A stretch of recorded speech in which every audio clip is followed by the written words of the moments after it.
Então, vamos embora, vamos começar isso daí. Aula de hoje, então, vamos falar dos vírus.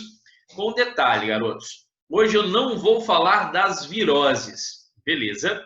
A aula de hoje vai ser somente sobre o grupo. A gente vai caracterizar, a gente vai conhecer como que é um vírus e depois a gente vai aprender como é que ele se reproduz.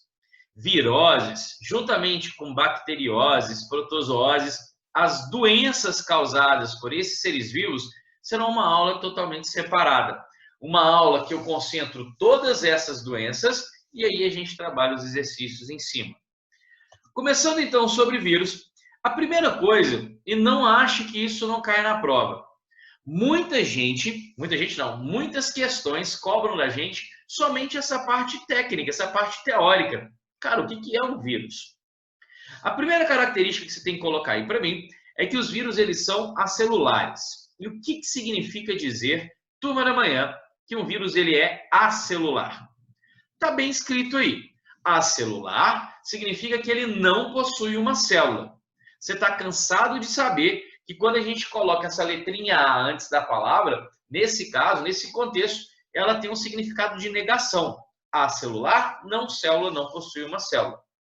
Então, o que é esse vírus? O vírus ele é feito aí basicamente de estruturas bem simples e eu coloquei essas duas imagens para vocês para a gente poder comparar. De um lado você tem um vírus, do outro você tem uma célula. No vírus você vai encontrar uma cápsula de proteínas. Foca nessas proteínas aí, turma. Um vírus é uma capinha de proteína que a gente vai chamar de capsídeo. E dentro dessa capinha feita de proteínas, nós vamos encontrar um ácido nucleico, um DNA ou um RNA, tá? Dentro dessa cápsula de proteína, nós temos um ácido nucleico, que é o DNA ou o RNA, um ou outro. Lembra das funções desse DNA e desse RNA? Isso eu vou pedir, então, para vocês voltarem lá na aula do início do curso. Aquela aula de síntese proteica que eu passei para vocês, ela vai ser bastante usada hoje. Dentro do DNA, vocês vão lembrar que a gente tem a receita da proteína. E o RNA é aquela estrutura que vai ler o DNA e vai produzir a proteína. Então, olha que interessante. Dentro, se os vírus, por exemplo, tiver um DNA igual esse da imagem, dentro dessa molécula de DNA está escrita quais são as proteínas que formam a cápsula do vírus. É basicamente isso. Quando você olha para uma célula, você vê que uma célula ela é feita de várias outras estruturas, muito mais complexas. Uma célula tem a membrana celular, aquela membrana, meus amigos, formada por uma dupla camada fosfolipídica. Lembra? A gente estudou isso lá na citologia. Uma célula, ela tem o hialoplasma, aquela parte líquida cheia de moléculas que preenche o espaço intracelular. Além disso, uma célula tem as suas organelas, aquelas pequenas estruturas que vão fazer a célula funcionar. Você está observando, então, que o vírus ele é muito mais simples do que uma célula. A célula tem a membrana, tem o preenchimento, tem as organelas, cada um com uma função, cada uma fazendo uma coisa, enquanto o vírus é essa coisa estúpida, boba, simples, uma cápsula de proteína com material genético dentro. Beleza? Então aí, entra já nesse momento a discussão de por que alguns autores consideram os vírus como não seres vivos. Para a gente ter uma noção geral, a gente estudou isso na aula número 1 que tivemos. Espera aí, meu nariz está coçando para dar. Espera aí. Não vou ficar falando com vocês com o nariz coçando. Ó, pronto, acabou. Na nossa aula número 1, na minha primeira aula com vocês, lá dentro de sala de aula, eu defini a vida para vocês. Para alguma coisa ser considerada um ser vivo, alguns critérios têm que ser obedecidos. Na verdade, eram 3. Quais eram eles? Vocês lembram? Primeiro, a estrutura tem que possuir pelo menos uma célula. E possuir célula tem que ter membrana, hialoplasma e pelo menos uma organelazinha que seja um ribossomo. Essa célula ela tem que ter a capacidade de se reproduzir e, além de se reproduzir, ela tem que ter uma capacidade de se autossustentar. É o que a gente chamou, lá no início do ano, de metabolismo próprio. Uma célula deve ser capaz de produzir as suas próprias proteínas. Uma célula deve ser capaz de produzir a sua energia. Tá certo que, como nas nossas células, a gente precisa de uma molécula cheia de energia entrando dentro dela, que seria o alimento. Nós não produzimos o alimento. Mas, quando você almoça, você pega a glicose e bota dentro das suas células, a sua célula é capaz de produzir a energia. Quando você olha para um vírus, ele não tem nada disso. Um vírus, ele se reproduz? A gente pode dizer que, de certa maneira, sim. Mas o vírus, ele não se autossustenta. É o que a gente está passando aí na pandemia, e eu quero deixar claro, eu não vou me aprofundar muito no caso da pandemia na aula de hoje, vou usar alguns exemplos para a gente poder entender essa parte da pandemia, que é uma coisa tão atual, mas eu não vou entrar em detalhes. É o que a gente está discutindo na pandemia, é isso. Um vírus, ele não fica ativo fora do organismo. Então, por exemplo, esse negócio, você tem que higienizar as compras que você faz no mercado. Beleza, porque o vírus pode estar lá. Mas o vírus, se ele estiver na sacola do supermercado, ele não pode fazer mal para ninguém. Ele só pode fazer mal a partir do momento que esse vírus entra no seu organismo. Por quê? Porque o vírus, ele não faz nada. Ele é uma capinha de proteína com material genético lá dentro. No caso do coronavírus, né, do SARS-CoV, SARS-CoV-2, que é o nome técnico do vírus da Covid-19, esse vírus é um vírus de RNA. Então, nós temos uma capinha de proteína com RNA dentro. Olha lá, ó. Eles não são capazes de produzir as próprias proteínas. Então, dizemos que ele não tem o metabolismo próprio. Nesse momento, se fosse em sala de aula, muitos alunos me perguntariam, então, Cacique, o vírus é ou não é um ser vivo? Nós não temos a resposta definitiva para isso. Por quê? Porque tem autores que vão considerar o vírus um ser vivo simplesmente pela característica dele possuir um material genético e se reproduzir. Alguns autores consideram. Agora, a maioria dos autores vão falar, não, o vírus não é um ser vivo, porque ele não segue os critérios, ele não tem uma célula, ele não é capaz de se autossustentar. Então, não se preocupem, turma da manhã. Nenhuma prova vai perguntar para vocês, o vírus é ou não é um ser vivo? Isso ainda é uma discussão. Agora, se você perguntar para mim, na minha opinião, não é, porque eu sigo a teoria celular. A teoria celular é a teoria que vai definir o que é a vida. Uma célula que se reproduz e tem metabolismo próprio. O vírus não tem nem célula, nem tem metabolismo próprio. Então, beleza.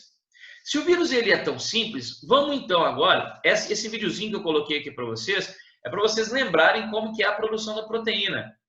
Temos aí um ribossomo, o RNA mensageiro sendo lido, tá vendo? Passando por dentro do ribossomo, e a partir dessa leitura o ribossomo produzir essas proteínas. Então, olha que questão legal de prova que você já pode responder. Se um dia uma prova te perguntar, cara, por que um vírus não é capaz de produzir as suas próprias proteínas? O que falta nele? Esse vídeo está te respondendo. Uma proteína, para ser produzida, ela precisa de pelo menos um ribossomo, não é? O ribossomo, que é aquela organela formada por RNA ribossômico, que existe dentro das células. É o ribossomo que vai montar a proteína. Como um vírus não tem organela nenhuma, muito menos um ribossomo, ele não é capaz de produzir a sua própria proteína. Beleza? Então essa é a resposta da prova. Por que o vírus não produz proteína? Porque ele não tem nada, ele não tem ribossomo. Ele só teria o DNA ou um RNA, mas o ribossomo organizado ele não tem. Então agora, a gente vai conhecer a constituição do vírus. Eu quero que vocês já de cara, olhando esses dois tipos de vírus que eu coloquei para vocês, já tente identificar uma diferença. E essa diferença, ela está tão na nossa cara que alguns alunos não vão conseguir nem perceber. O vírus que está à sua esquerda do vídeo é um vírus que, quando você olha para dentro dele, você observa um material genético que tem duas fitas. E material genético de duas fitas que a gente conhece é DNA. Então, esse vírus à sua esquerda é um vírus de DNA. O vírus que está à sua direita, olha o material genético lá dentro. Você está vendo duas fitinhas, mas duas fitas simples. E fitas simples são fitas de RNA. Então vamos observar as semelhanças e as diferenças. Ambos os vírus, tanto de DNA quanto de RNA, têm que ter a sua cápsula de proteína, que nós vamos chamar de capsídeo. Tem que ter o material genético, mas que a gente vai levar para a prova essa informação. Nunca os dois juntos. Na verdade, turma da manhã, existe apenas um grupo de vírus, somente um que a gente conhece, que tem DNA e o RNA juntos.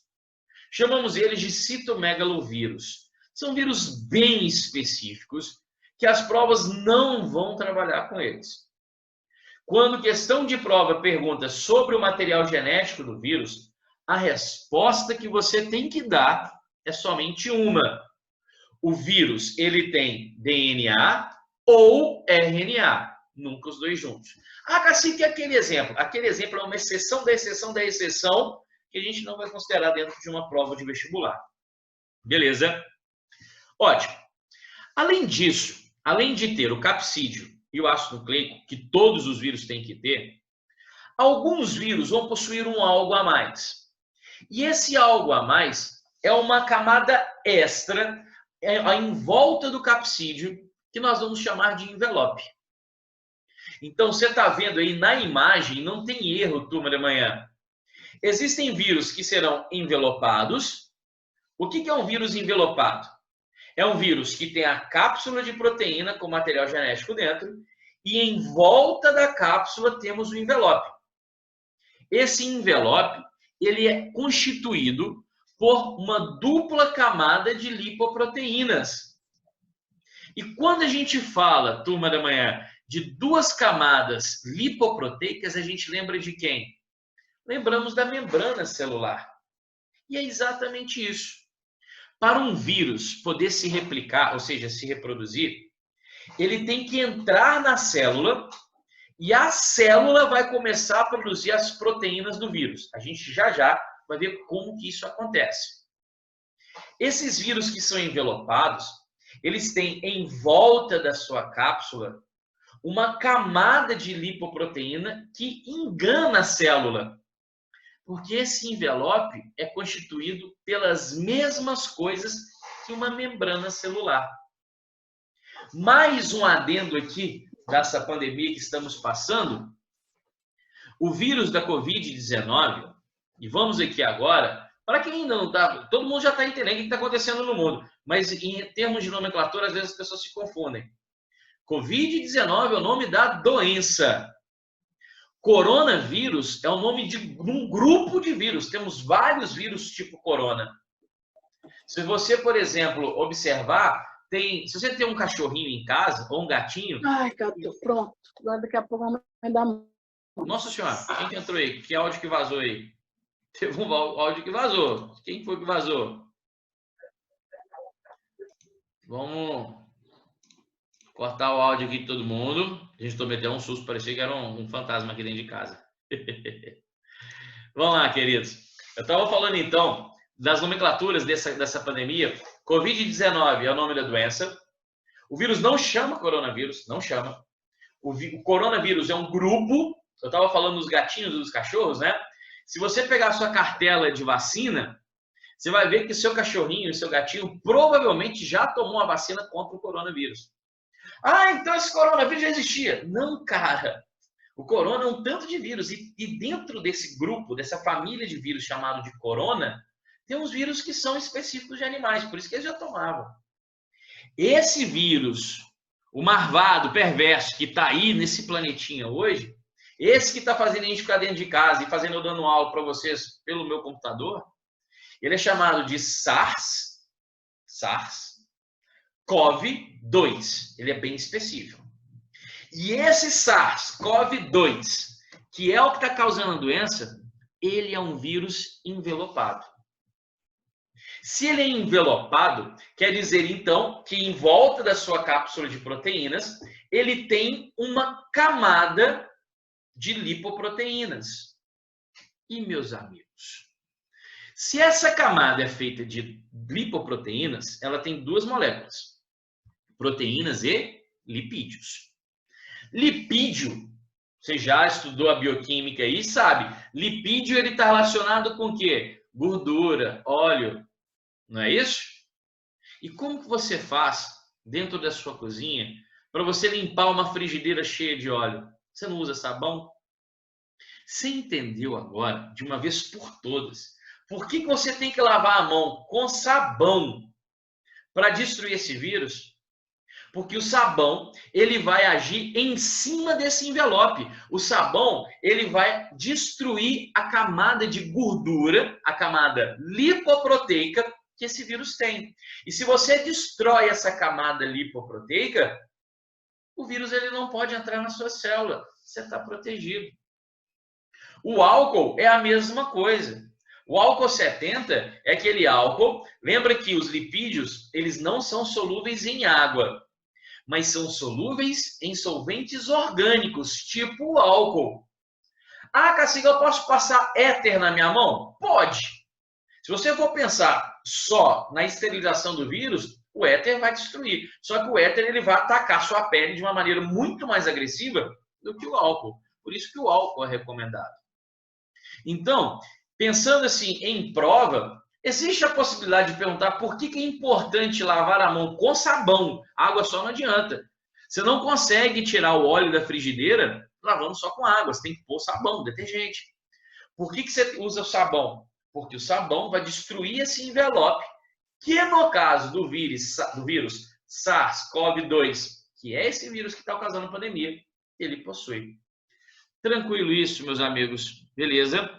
Isso daí é informaçãozinha legal. Então, existem vírus que têm esse envelope, existem vírus que não têm. Vamos entender, então, o que o vírus precisa fazer para ele poder se reproduzir.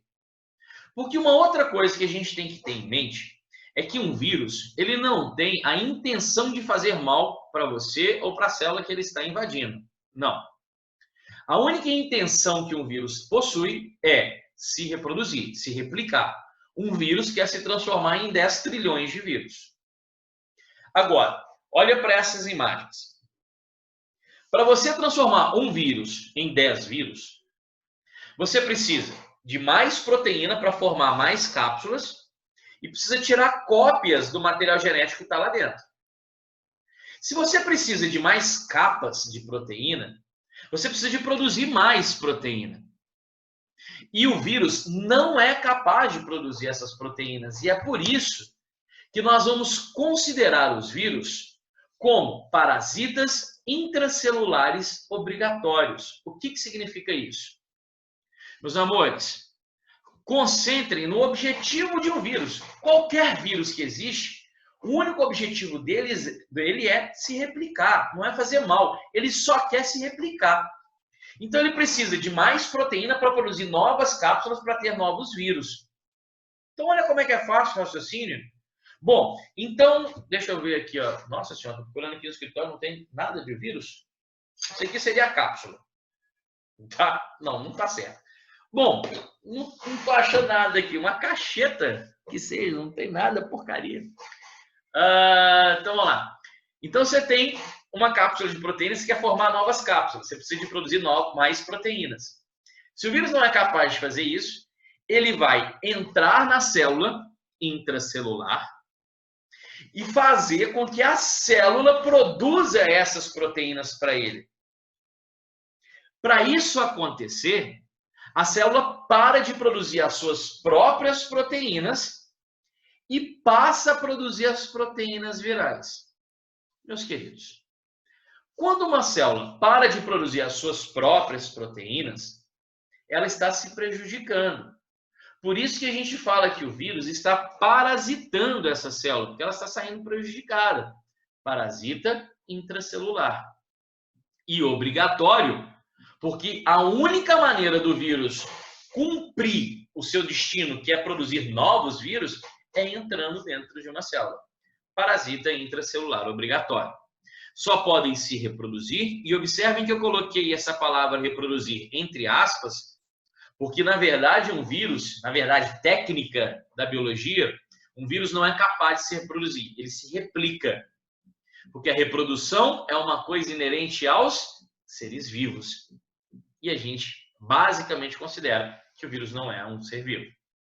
Então ele só é capaz de se reproduzir quando está no interior de uma célula hospedeira. Claro que eu vou desenhar colorido isso para vocês.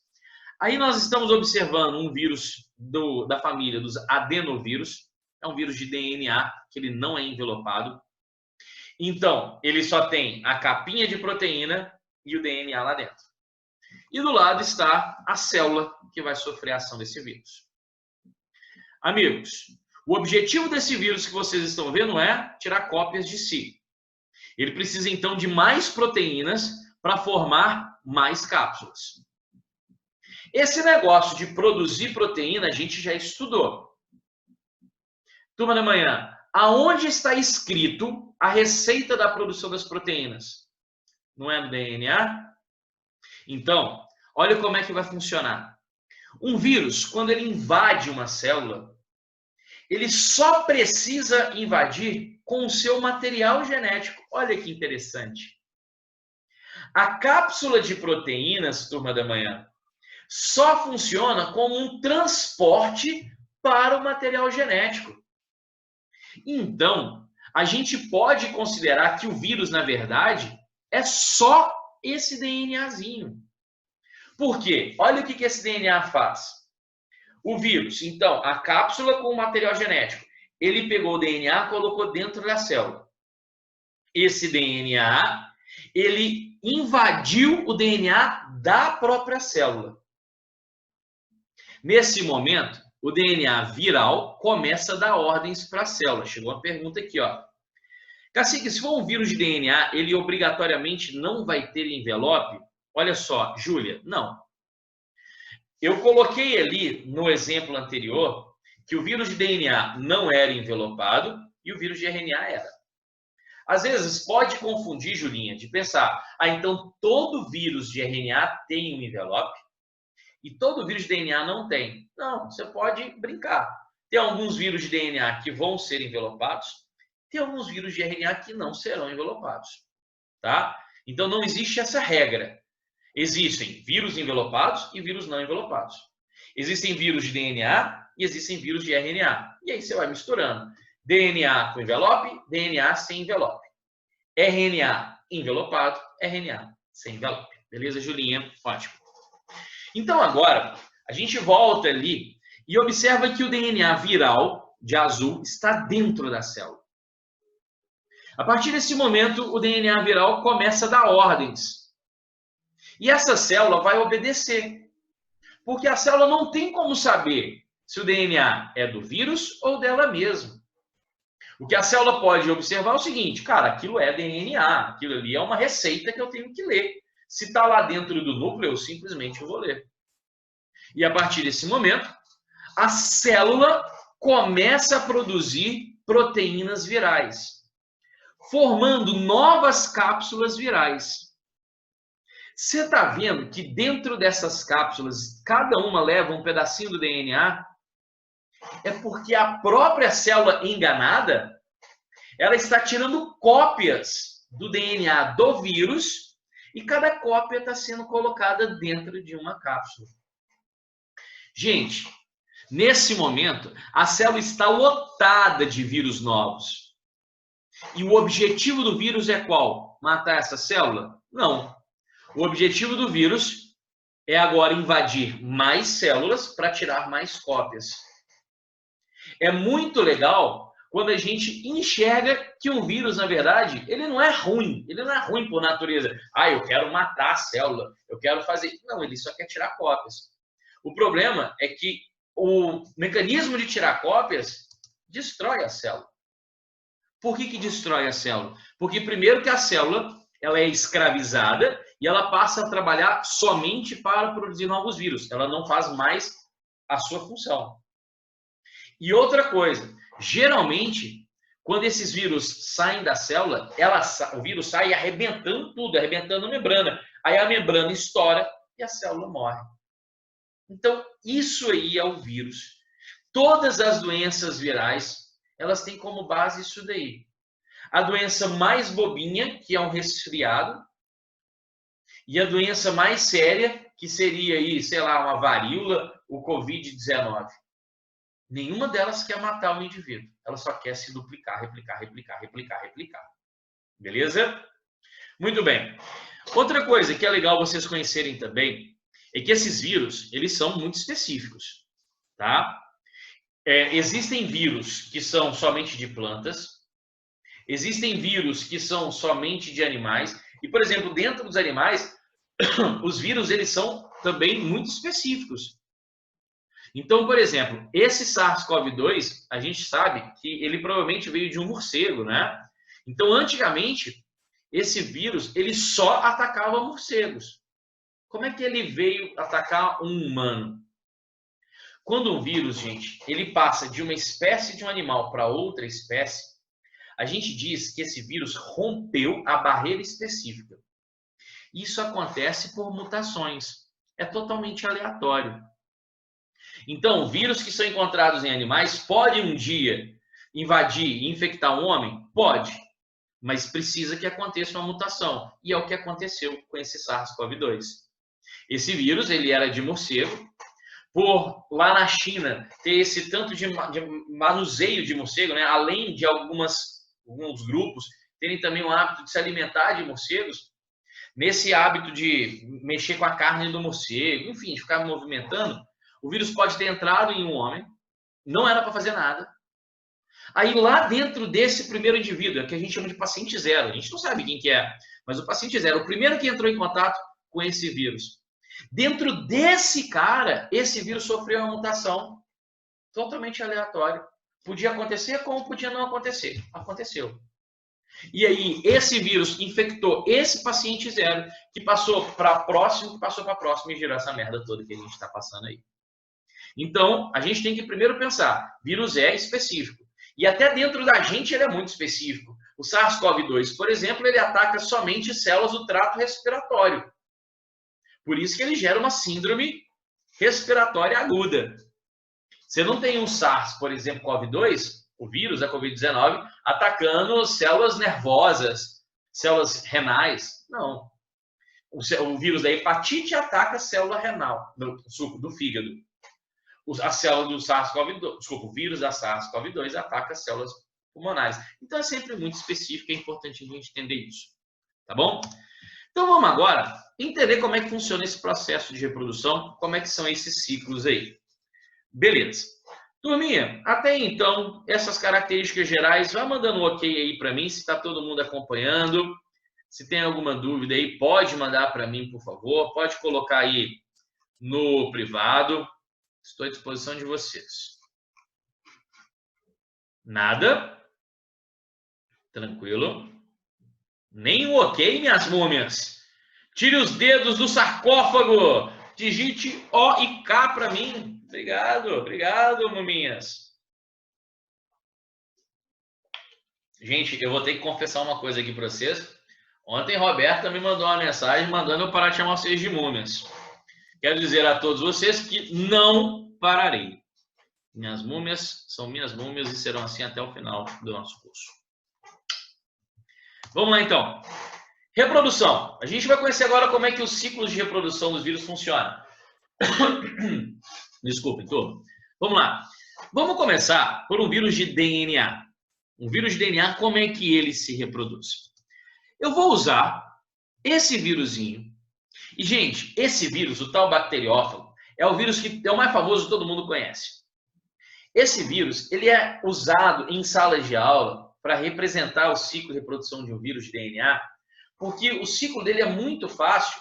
E como vocês estão vendo o próprio nome, ele é um bacteriófago. Ou seja, é vírus que parasita somente bactéria. Lembra que eu falei? Vírus são muito específicos. Esse bacteriófago, por exemplo, a princípio poderia ser a salvação da humanidade. Não vamos usar antibiótico mais, vamos usar esse vírus. Como assim? Antibiótico são substâncias que são usadas para atacar bactérias. Então, se você tem uma doença bacteriana, você tem uma pneumonia, você tem aí uma tuberculose, você tem gonorreia, tem sífilis, você toma antibiótico. Mas imagina no mundo perfeito. Cara, se eu tacasse um tanto de bacteriófago dentro de você, esses bacteriófagos, eles só atacam a célula bacteriana. Você não ia sofrer nada.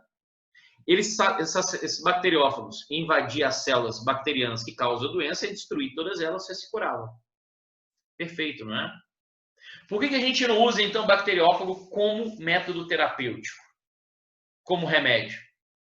Porque eu tenho bactéria para danar dentro do meu organismo que são imprescindíveis para a minha vida. Esse bacteriófago atacaria a bactéria da tuberculose? Atacaria, mas atacaria também as bactérias do meu intestino. E sem elas eu morro. Então é por isso que a gente não pode usar ela como método, na verdade, o bacteriófago, como método terapêutico. Porque seria um tiro no pé. Eu mato as bactérias, mas eu mato também as bactérias da doença, mas eu mato também as minhas bactérias. Mas como ele ataca a bactéria, a gente pode estudar esse vírus muito rapidinho, por isso ele é usado. Esse vírus, ele é dividido aí na cabeça. A cabeça é o local onde a gente encontra o capsídeo e o material genético, que no caso é DNA. Mas o antibiótico também mata as bactérias do corpo, não? Ana, mata. É por isso que o antibiótico ele tem que ser bem específico e você não pode tomar antibiótico na hora que você quer. Por exemplo, vocês meninas, têm uma incidência de infecção urinária muito maior que homens. Muito maior. Isso é por causa da anatomia de vocês. Né? A uretra de vocês é muito curtinha. A uretra ela está muito próxima do ânus, então ali na questão da higiene pode haver uma contaminação. Enfim, mulheres são muito mais suscetíveis a infecções urinárias do que homens. Então, eu conheço pessoas, mulheres, que toda vez que tem infecção urinária, eu vou tomar um antibiótico. E eu vou tomar um antibiótico sem ir no médico.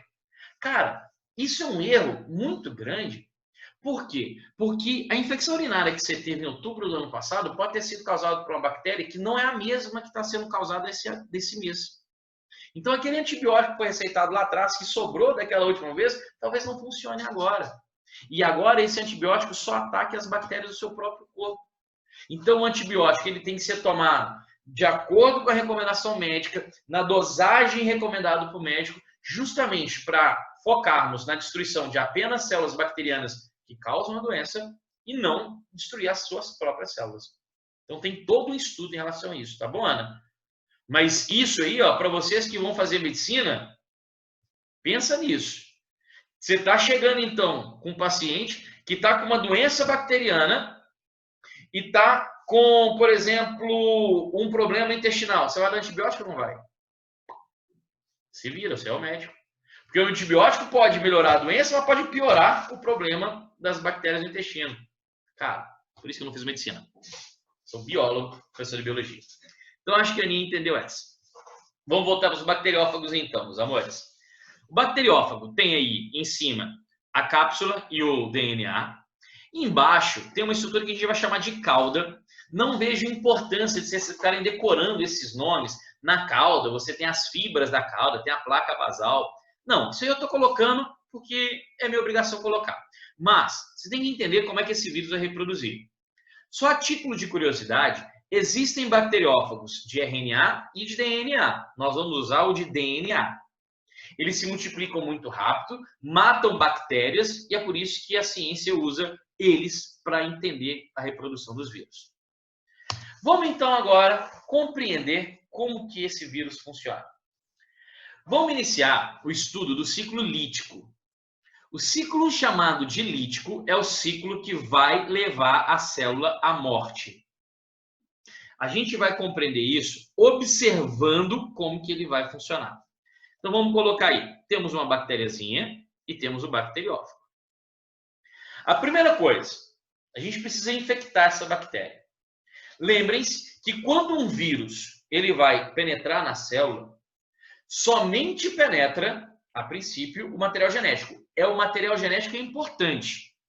Eu não preciso colocar toda essa estrutura do vírus para dentro da célula. Não. Eu não quero fazer com que a célula produza novas cápsulas e essa receita não está escrita, não é no DNA do vírus, então eu vou colocar só o DNA lá dentro. A bactéria vai ler o DNA do vírus e vai produzir novas cápsulas. Perfeito. Aqui, turminha, eu vou colocar para vocês as etapas da infecção viral. Mas você tem que entender o contexto geral, tá? Nome por nome, eu acho muito difícil a gente ter isso em prova de vestibular. Vamos lá. Começamos pela adsorção. A adsorção é o encontro do vírus com a bactéria. Esse vírus ele vai se prender à membrana da bactéria por essas fibrinhas que ele tem. Lembrando que esse encontro ele é totalmente casual. Um vírus ele não fica procurando uma bactéria. O vírus fica igual um bestão lá no meio, flutuando. Se ele acha uma bactéria, ele gruda na bactéria e começa a infectar. Então, a primeira coisa que você tem que entender é isso. Todos os vírus, eles se conectam às células de forma casual. Não é uma coisa que foi obrigatória, não foi procurado. O vírus fica caçando, cadê? Não, ele fica flutuando ali no meio e quando ele acha a célula que ele vai infectar, ele se conecta com ela. No caso do bacteriófago, as bactérias, além da membrana, elas podem possuir a parede celular, que é uma estrutura mais rígida de proteção. Então, o que o vírus vai fazer? O vírus, ele vai liberar umas enzimas. Cacique, esse vírus produziu as enzimas? Não, porque o vírus não é capaz de produzir nada. Então, dentro daquela plaquinha que esse vírus bacteriófago tem, ele já tem essas enzimas, já está lá. Quem que produziu essas enzimas? A célula que produziu esse vírus. Então, tudo que o vírus tem, que é de natureza proteica, foi a célula que produziu. A cápsula foi a célula. Essas enzimas foi a célula. Então, essas enzimas estão ali no meio. Essas enzimas são liberadas para enfraquecer a parede celular. E agora olha o próximo passo. Olha os nomezinhos diferentes. Muita gente poderia achar que a penetração é a entrada, e não é. A entrada é a injeção. Penetração é só abrir o buraco da célula para injetar o material genético. Quero chamar a atenção de todos vocês para observarem no desenho que a cápsula, toda a estrutura viral ficou lá para fora. A única coisa que entrou foi o material genético, o que é o que importa. Inclusive, se vocês quiserem anotar aí, ó, se vocês quiserem anotar, esse material genético, ele é chamado de vírion. Deixa eu pôr, peraí. Vírion. Vírion é o nome do material genético do vírus. Então, o vírus é o material genético mais a sua cápsula. Quando você olha só para o material genético, só para o DNA, nesse caso, você chama isso de vírion. Tranquilo? Beleza? Então, quando a prova fala de vírion, você pensa, vírion é só aquele DNAzinho que entrou. Ótimo. Então, vamos lá. Eu vou apagar aqui, porque senão vai atrapalhar os desenhos, tá bom? Vamos continuar aqui. Uma vez que o vírion entrou, que o material genético do vírus entrou, esse material genético agora, no caso de bactérias, olha ali, ó, ele vai começar a se duplicar e a partir desse momento a célula começa a ler esse material genético. Você percebeu que aí, ó, na explicação, o DNA viral, por isso que eu coloquei um Vzinho aí do lado, torna-se circular. Ele se torna circular somente nas bactérias, porque o DNA bacteriano é circular. Se fosse uma célula humana, não. Isso é diferente. Ele torna-se circular e aí a célula bacteriana começa a ler esse DNA. E nesse momento você entendeu. Fudeu. Na hora que a célula começa a ler o material genético do vírus, essa célula está escravizada. Ela começa a produzir proteínas virais. E essas proteínas começam a montar novas cápsulas virais. Então perceba que nesse momento a célula já está toda prejudicada. Ela parou de produzir as suas proteínas, começou a produzir proteínas só de vírus, produzir novos vírus, tirar cópias do DNA do vírus para colocar dentro de cada uma das novas cápsulas. E chega um momento que o interior da célula, turma, tem tanto vírus, que é a hora da liberação. A membrana celular se rompe, a célula morre nesse momento, os vírus são liberados, e você já sabe. Cada um desses vírus vai esperar uma bactéria nova chegar para ele penetrar e repetir esse processo.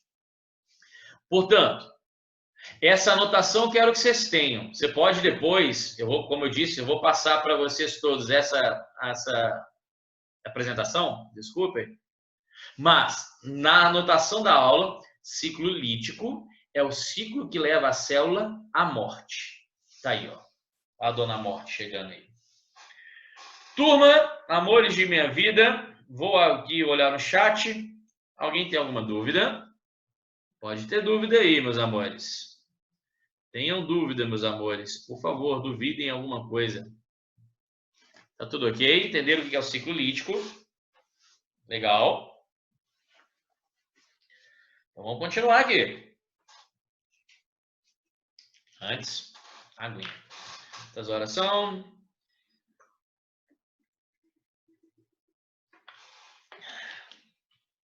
Então vamos embora.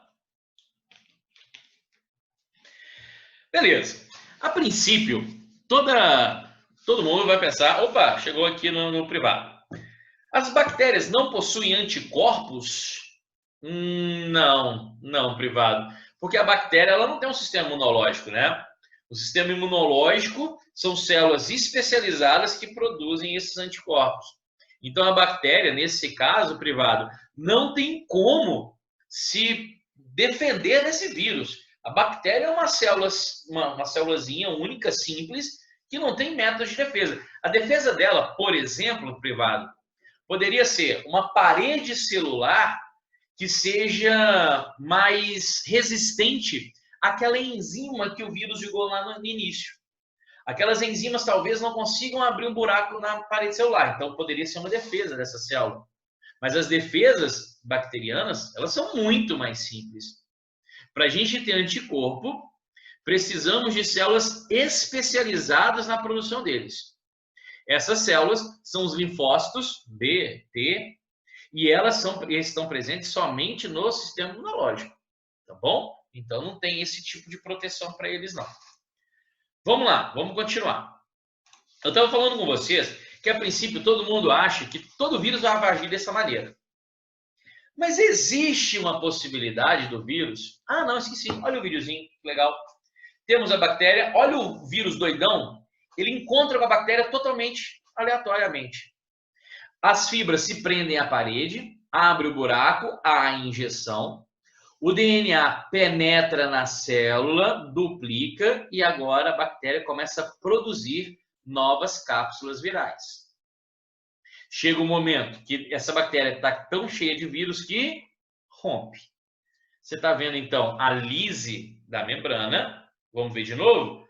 Vírus, então, aderiu à desorção. Penetração, abriu o buraco. Injeção, colocou o DNA para dentro. Duplicação, o DNA viral se duplica.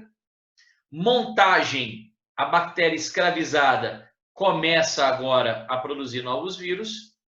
Lise e morte da célula, liberação dos novos vírus. Lindo demais esse vídeo, né? Beleza. Temos outra pergunta aqui no privado. Ciclo lítico só vai acontecer em bactérias? Não foi privado, não. Foi a Aninha que perguntou. Aninha, o ciclo lítico só vai acontecer em bactérias? Aninha, eu estou usando esse exemplo das bactérias porque ele é mais fácil da gente entender, mas ele acontece em todo mundo. Quando, por exemplo, uma pessoa ela é infectada pelo SARS-CoV-2 e a pessoa apresenta a COVID-19, ela está doente, quer dizer que esse vírus dentro dessa pessoa está fazendo um ciclo lítico nas células do aparelho respiratório. Entendeu como é que funciona? Ciclo lítico é quando um vírus entra em qualquer célula. A bactéria foi só um exemplo, mas pode ser a sua, pode ser de qualquer indivíduo ser vivo. O ciclo lítico é quando o vírus entra na célula e faz com que a célula produza novos vírus e vai levar essa célula à morte. Beleza? A bactéria é só um exemplo. Ótimo, Aninha. Vamos lá, então. Como eu disse, fica na nossa cabeça que o ciclo lítico é o sempre que acontece. Porém, existe o ciclo chamado de lisogênico. Esse ciclo lisogênico ele acontece quando quando o vírus penetra na célula, mas por algum motivo essa célula não começa a ler o DNA viral. Ou seja, o vírus ele fica inativo, ele fica dentro da célula, mas ele fica caladinho. E existem, meus queridos, vários motivos disso acontecer.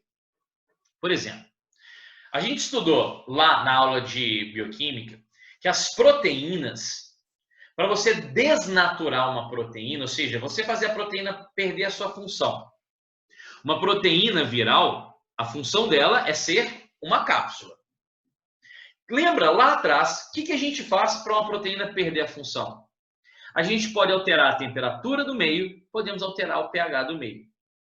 Então você imagina o seguinte, um vírus está dentro da célula e esse vírus ele percebe que o meio não está muito bom para ele produzir novos vírus. Ou seja, lá fora está muito quente. Se eu liberar novas cápsulas, esse calor vai desnaturar essas proteínas das cápsulas e os vírus todos serão destruídos. Então, às vezes, o vírus entra no ciclo lisogênico. E o que é esse ciclo lisogênico? O material genético incorpora-se ao DNA da célula, está escrito aí bacteriano porque é o exemplo, mas o DNA da célula qualquer, só que ele não age. Então a célula está infectada e quando essa célula fizer uma mitose, por exemplo, o DNA viral não está dentro do DNA da célula, então as células filhas vão levar o DNA viral também. Vamos ver isso acontecendo? Começa do mesmo jeito. Tenho aqui a bactéria, tenho aqui o bacteriófago. Vamos ter o processo da adsorção, achou ali a bactéria, penetração, libera as enzimas, e a, penetração, abre o buraco e a injeção. Nesse caso, olha que legal, o DNA do vírus, ele vai se aderir ao DNA da célula, poderia ser a sua. Gente, nesse momento, e muito cuidado com esses conceitos, nesse exato momento, você está vendo o DNA bacteriano, que é o vermelho, e o DNA azul, que é o do vírus, aderido a ele. Virou uma coisa só. A partir desse momento, você pode dizer que essa célula bacteriana ela está infectada, mas ela não está doente. Por que ela não está doente?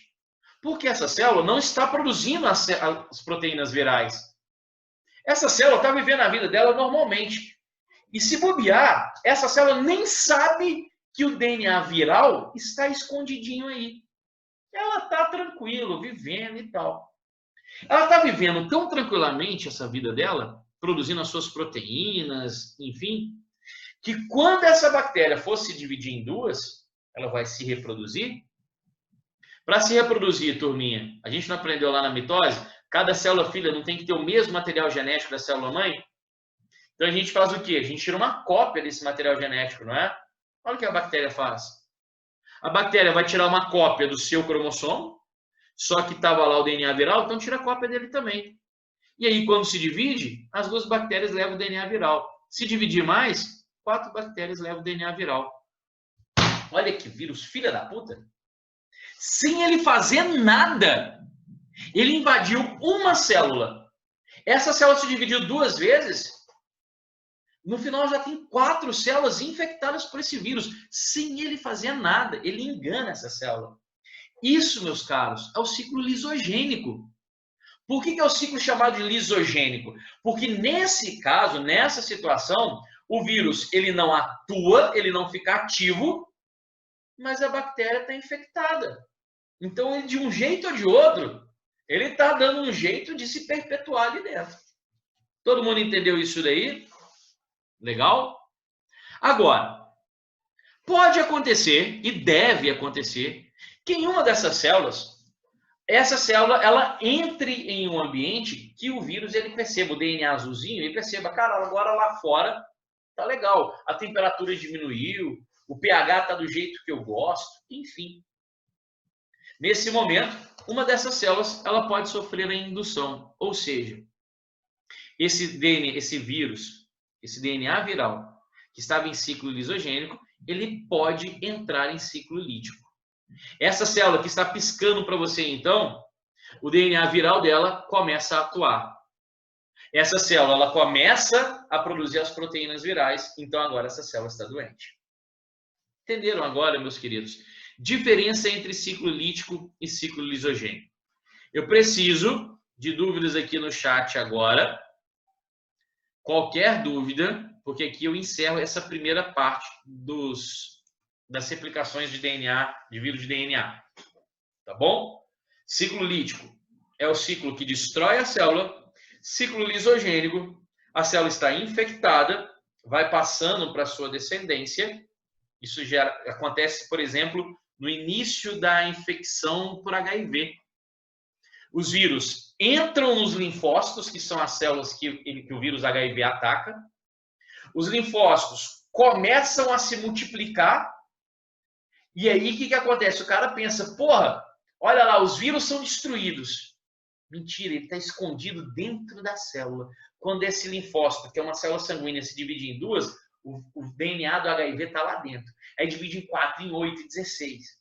Vai multiplicando, multiplicando, multiplicando. Tem uma hora que quase todas as suas células de defesa, esses linfócitos, estão infectados com o vírus HIV lá dentro.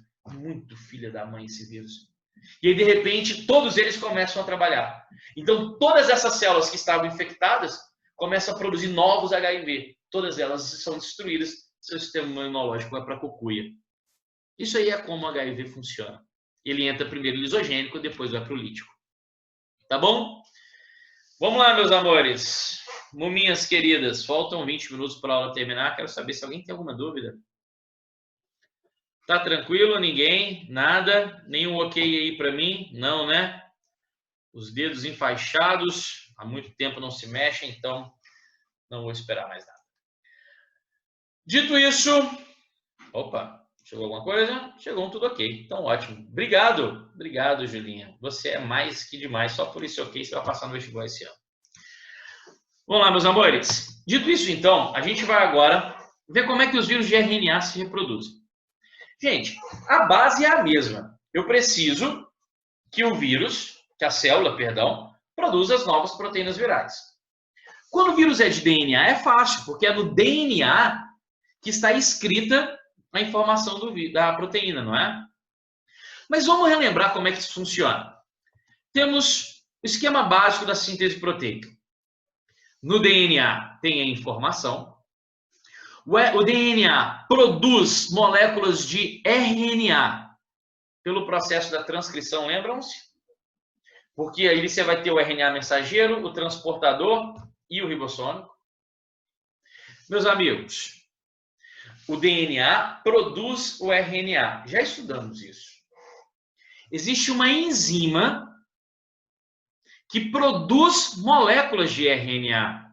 Qual o nome dessa enzima? A RNA polimerase. Guarde esse nome. Para você produzir moléculas de RNA, você precisa de RNA polimerase.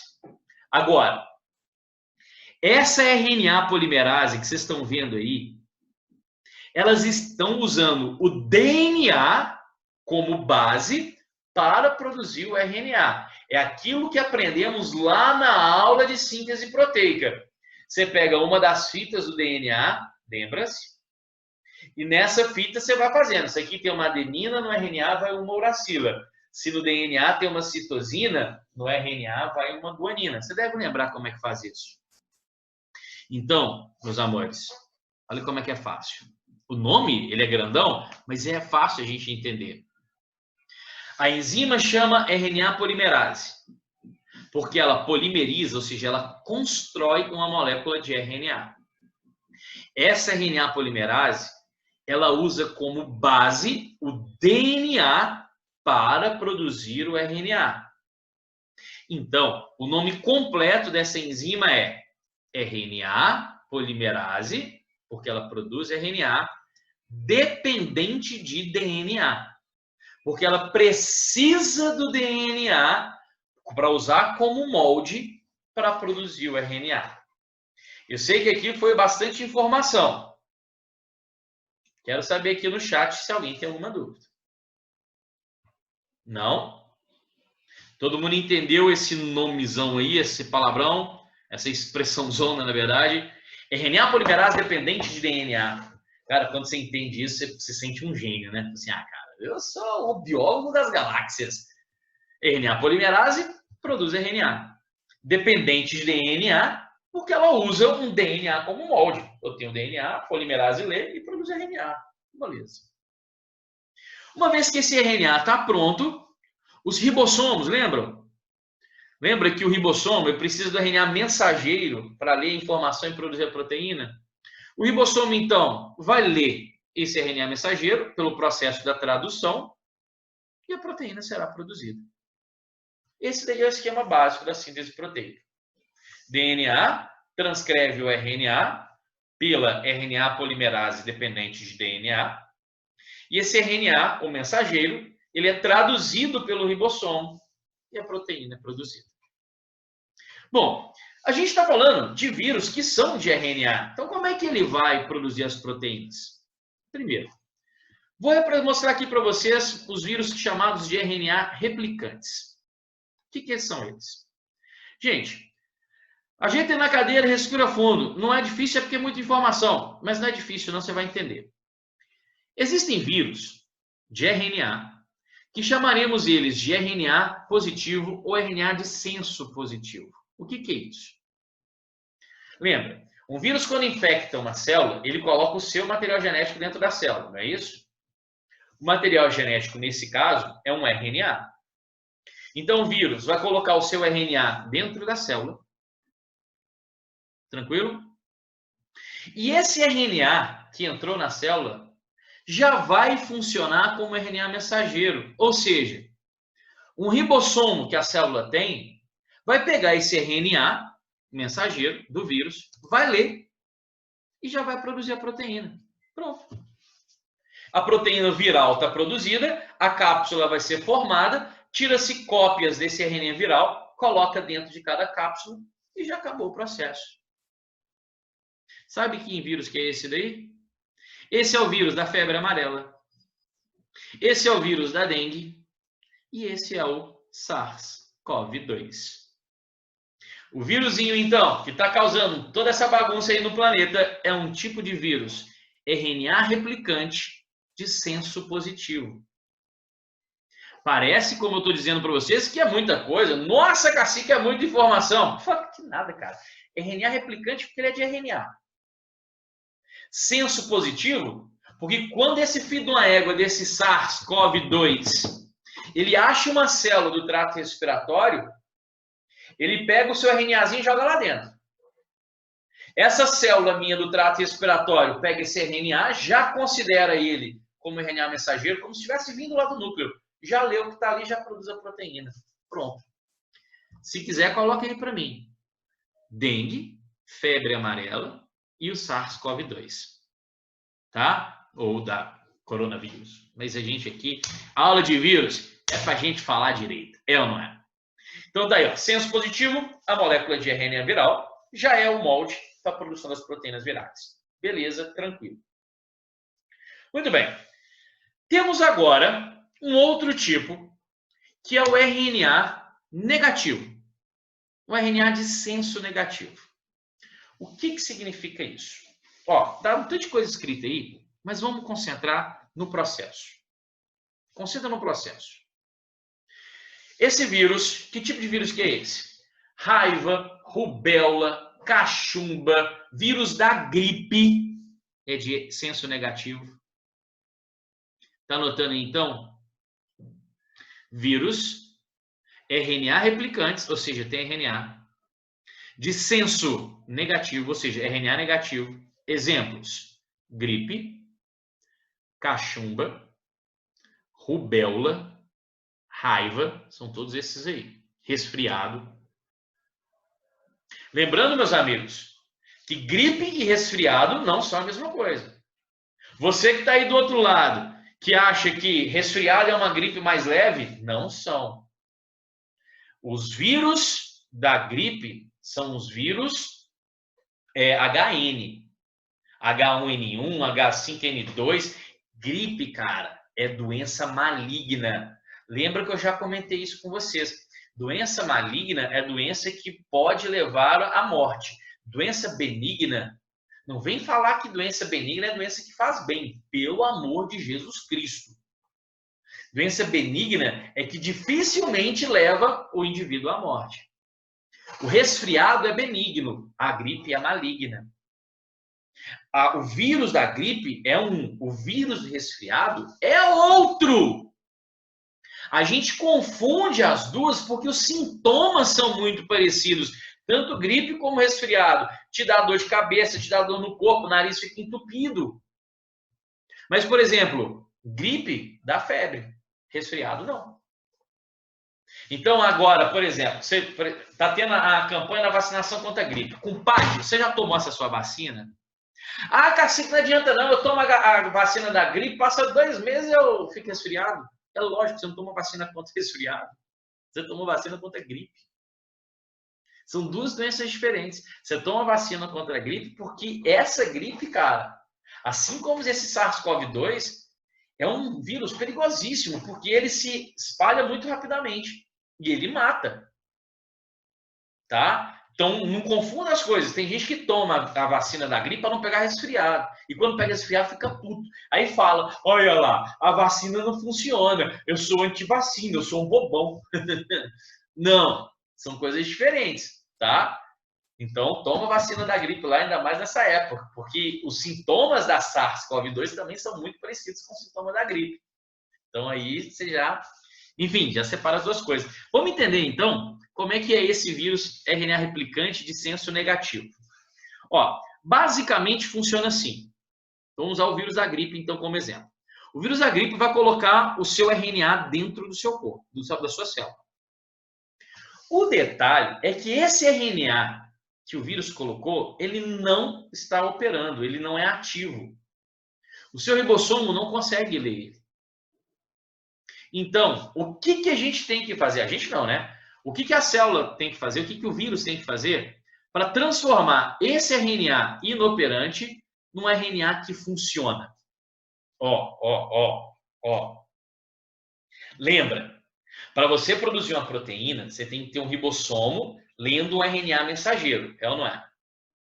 Então, agora, a partir desse RNA que não funciona, nós vamos produzir um RNA funcional. Vamos por partes, meus amores. Primeiro, você está produzindo um RNA novo. Se você está produzindo RNA, você tem que botar uma enzima que produz RNA. Nome dessa enzima, RNA polimerase. RNA polimerase é que produz RNA. Lá atrás, se a RNA polimerase usa como molde um DNA, que é o esperado, que é o comum, você vai chamar RNA polimerase, produz o RNA, mas usa como molde o DNA. Então, é RNA polimerase dependente de DNA. Essa enzima é diferente. Olha o nome dela. Essa enzima é uma RNA polimerase. Ela produz um RNA novo. Mas ela usa como molde uma outra molécula de RNA, não é? Então, essa é uma molécula, uma enzima chamada RNA polimerase dependente de RNA. Porque nesse caso, o RNA do vírus, ele não funciona. A gente fala que ele é negativo porque ele não está funcionando. Você tem que transformar o RNA, nesse caso negativo, em positivo, que é o RNA funcional. Quando temos o RNA funcional, o ribossomo lê esse RNA e produz as proteínas. Então, essa é a grande diferença. Temos, então, o RNA de senso positivo, aquele que o vírus já joga lá dentro, o ribossomo já lê, e o RNA de senso negativo, que eu preciso transformar esse RNA não funcional em um RNA funcional. Vou produzir um RNA novo, uso o RNA polimerase. Nesse caso, uso como molde uma molécula de RNA, então é uma RNA polimerase dependente de RNA. Viu? O nome, ele é grandão. Um aluno que vê isso do nada, RNA polimerase dependente de RNA, dá um nó na cabeça, o cara fica doido. Mas você aí, ó, pelo menos por enquanto não chegou nada no chat, você pegou o negócio. É só você dividir em duas partes. RNA polimerase, porque produz RNA. Usa o que como molde? Outro RNA. Então é dependente de RNA. E existem, para terminar essa história, vírus que são extremamente raros, que são vírus que têm um RNA de cadeia dupla. Esse daqui, gente, eu só estou colocando, nem vou dar exemplo para vocês. Não tem vírus que causa doença nos humanos, por exemplo, que são assim. Mas eles existem. Eu só preciso que você tenha noção da existência deles. Um RNA que tem duas cadeias. Então, o vírus coloca o seu RNA de cadeia dupla dentro da célula. O ribossomo não consegue ler isso. Então, precisamos produzir um RNA mensageiro para o ribossomo ler. Então, vamos produzir RNA polimerase. Vou usar de novo como molde RNA polimerase dependente de RNA. Produzimos o RNA mensageiro, o ribossomo lê e produz as proteínas. Queridos, não espero que todos vocês já tenham entendido todo o processo da reprodução do RNA replicante. Por isso que essa imagem vai ficar aí e eu vou mandar para vocês a apresentação mais tarde, para vocês estarem estudando. Mas, assistam a aula de novo, assista essa gravação. Turma, não acabei ainda não, viu? Tem mais uma coisa para falar. Mas antes de eu terminar a aula com um pouquinho de matéria, eu falei isso no início da aula, só que no início tinham 8 ou 9 pessoas participando da reunião. Agora já são mais de 20, então quero lembrar a todos. Estamos passando por esse período que a gente não tem aula presencial, mas tem muita gente que não está vendo o lado bom da coisa. Vocês estão tendo aula aqui no vídeo, estão tendo aulas remotas, mas essas aulas, pelo menos as minhas, estão todas indo para o YouTube. Você pode ver essa aula no ao vivo para tirar dúvida, que eu acho a melhor coisa possível, até para você ter uma rotina, acordar para assistir a aula. Ah, assiste essa aula domingo. Assiste porra nenhuma. Vamos lá, você não assiste nada. Assiste essa aula no ao vivo e se tiver dúvida, cara, uma coisa que não acontece no presencial está acontecendo agora. Você vai assistir a aula de novo, vai assistir a aula quando você quiser, vai assistir a explicação várias e várias vezes, então aproveitem. E eu vi que a aula da semana passada, a aula de meiose, está lá no YouTube, que eu tenho acesso a isso, tem 14 visualizações. Ou seja, muita gente aí dessa sala não viu. Está com preguiça de quê? O Enem está aí. O Enem vai acontecer. Entendeu? Perguntando para mim, cara, você acha que o Enem vai acontecer ou não? Ele vai acontecer. A discussão é quando ele vai acontecer. E, a princípio, dia 1º e dia 8 de novembro. Existe a chance da gente adiar esse Enem? Tomara que adie. Mas e se não adiar, compadre? Está perdendo seu tempo? Não pode, meu amigo. Não pode, minha querida. Vai lá, assiste a aula de meiose. Ela é muito importante para vocês. Tem tudo a ver com reprodução. Produção de gametas. Assiste essa aula aí depois, se você perdeu alguma explicação, tá bom? A explicação dos RNA replicantes, do DNA lítico isogênico. Presta atenção nisso daí. Para eu terminar... Nossa, presta atenção nisso daí. Falei igual alguém que eu não admiro nem um pouco, então peço perdão a todos vocês. Para a gente terminar essa aula, existe o último tipo de vírus de RNA, que é o vírus retrovírus. Eu tenho uma preocupação nesse ponto aqui, que muita gente acha que vírus que tem RNA é o chamado retrovírus. Não, não é. Vírus que tem RNA pode ser chamado de RNA replicante, que são esses casos que eu te expliquei. E tem vírus de RNA que eles são assim. A gente já conhece o esquema básico. DNA produz o RNA, o ribossomo lê o RNA, traduz o RNA e produz a proteína. Mas temos alguns vírus que o RNA não pode ser lido de jeito nenhum pelo ribossomo. O vírus coloca o seu RNA dentro da célula, mas esse RNA tem que se transformar num DNA. Senhores, olha aí na imagem, o DNA se transformando em RNA é uma transcrição, se você precisar fazer o caminho inverso, precisamos fazer então uma transcrição reversa. Retrovírus são vírus que devem produzir uma molécula de DNA a partir do RNA que ele tem. Então, eu coloco o RNA dentro da célula E esse vírus, para invadir a célula, tem que transformar o seu RNA em DNA. Vírus que fazem isso são os retrovírus, porque eles possuem essa enzima chamada de transcriptase reversa. A transcriptase reversa é a enzima que vai transformar o RNA do vírus em DNA viral. Essa é a informação que eu deixo para vocês. A continuação desse ciclo eu vou falar com vocês semana que vem. Na aula de amanhã, meus amigos, terminaremos o quê? Eu não sei, não lembro. O que eu falei com vocês da última aula? Ai, meu Deus, deixa eu ver aqui minha agenda. Então, galera, ó, se tiver alguma dúvida, coloca aí no chat para mim. Se quiser mandar para mim no WhatsApp, fica à vontade. Tem muita gente aí dessa turma que tá sabendo. Já recebeu o vídeo, né? Se você não sabe, você manda um videozinho para mim. Eu não vou te responder. Às vezes eu respondo aqui no áudio, se for uma coisa fácil, mas se for uma questão um pouquinho mais complicada, eu uso o meu quadro, eu gravo um vídeo, mando para você. Na semana passada eu falei de epistasias com vocês, não é? Então a aula de amanhã vai ser genética de populações. Tá bom?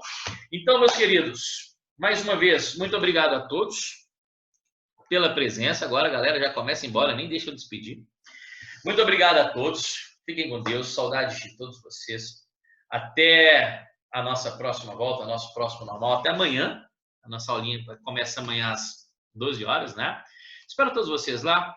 Estou aqui à disposição para tirar as dúvidas, tá bom? Mais tarde esse vídeo já estará lá no YouTube. E se alguém quiser acompanhar a aula de... Qual foi a aula de ontem, gente? Eu dei uma aula legal para danar ontem na turma da noite. Foi... Ah, tá. Genética. Amanhã a gente está terminando a matéria de genética, né? Mas se você quiser pegar lá do início, ontem eu comecei a aula de genética com a turma da noite. E agora, acabando essa aula, acabando a aula não, depois do almoço, eu vou subir essa aula que foi de genética e conceitos básicos. Vamos relembrar o que é gene dominante, recessivo, o que é gene letal? Vai estar tudo lá. Aproveita, gente. Vocês estão num momento fantástico. Vocês estão tendo aula com o seu professor que está falando para você, turma do mais da manhã, minhas múmias, matérias que você podem rever. Tá bom? Um beijão a todos. Fiquem com Deus. Até amanhã. Tchau, tchau, turma.